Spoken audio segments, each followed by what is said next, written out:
Ngutang lagi dia, dasar gila. Cebong, cebong, emang duit boleh metik di kebun? Emang rakyat lo mau jadiin sapi perah bayar utang semua hidup sampai mampus? Itu adalah teriakan kemarahan sekaligus ekspresi frustasi yang saya baca dari laman medsos akibat dana sejumlah 405,1 triliun rupiah yang didapatkan oleh Presiden sebagai dana penanggulangan bencana COVID-19. Utang adalah kata sensitif bagi sebagian orang, apalagi lagi bila yang berhutang adalah Jokowi. Entah kenapa, kata utang ini dapat bersanding dengan PKI, antek asing, dan sejibut julukan negatif yang intinya adalah tentang kebencian kepada Jokowi. Jauh hari sebelum wabah COVID-19 ini merebak ke seluruh dunia, IMF sudah ancang-ancang dan pamer sudah siapin duit 1 triliun US dollar untuk membantu negara-negara yang tertimpa bencana ini. Kacang, kacang, mungkin begitulah sales mereka nawarin duit bagi siapa yang nanti akan terdampak. Tapi yakinlah, kita tidak akan kejebak seperti cerita tahun 1998 dulu. Si bosan Tene dengan congkak bertolak pinggang di depan Presiden Soeharto setelah mampu memaksa Indonesia bertukuk lutut menyembah kapitalis.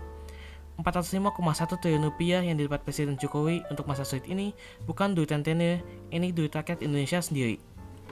Lah, kok mengutang sama rakyatnya sendiri? Emang gak boleh mak kita minjem dari abang kita yang duitnya lebih? Sebelum virus ini merebak, perang dagang Amerika melawan Cina telah mengakibatkan dunia terancam resesi global.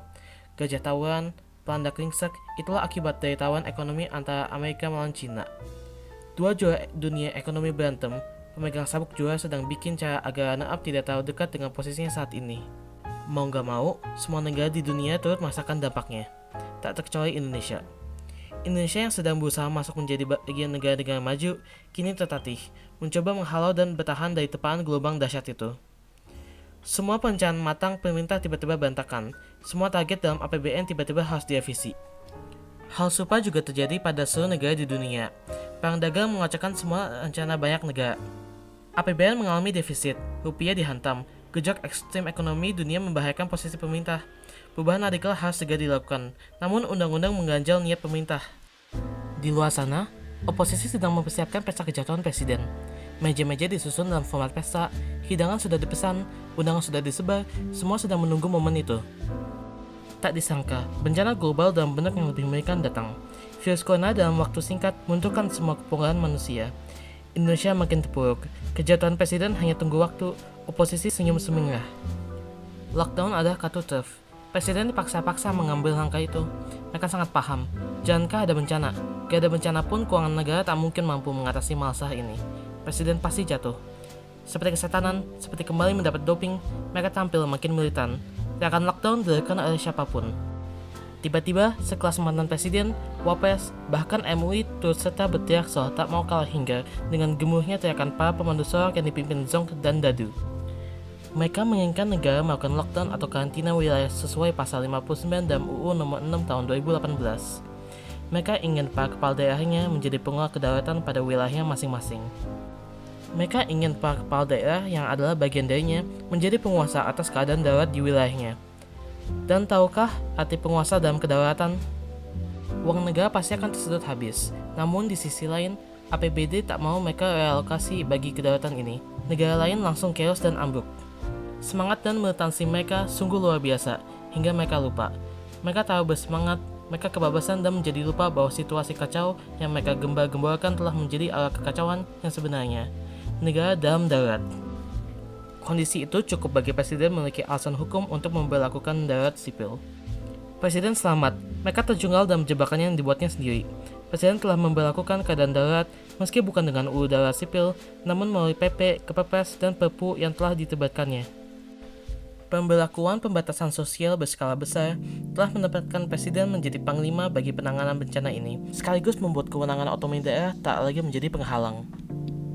Peraturan pemerintah tentang pembatasan sosial berskala besar, keputusan presiden tentang penempatan kedaulatan kesehatan masyarakat, dan peraturan pengganti undang-undang tentang kebijakan keuangan negara dan stabilitas sistem keuangan, ketiganya kini sudah ditandatangani.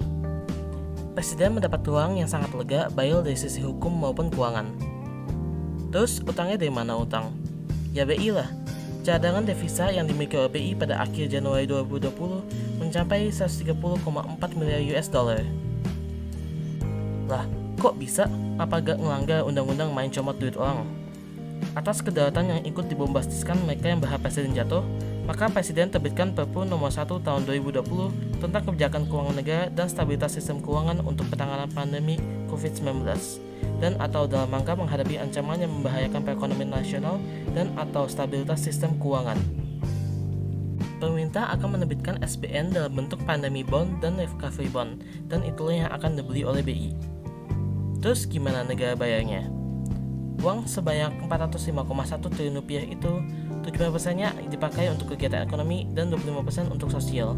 Jadi duit itu tidak hilang. Duit itu tidak semuanya langsung habis dibagi-bagikan kepada rakyat karena bencana ini.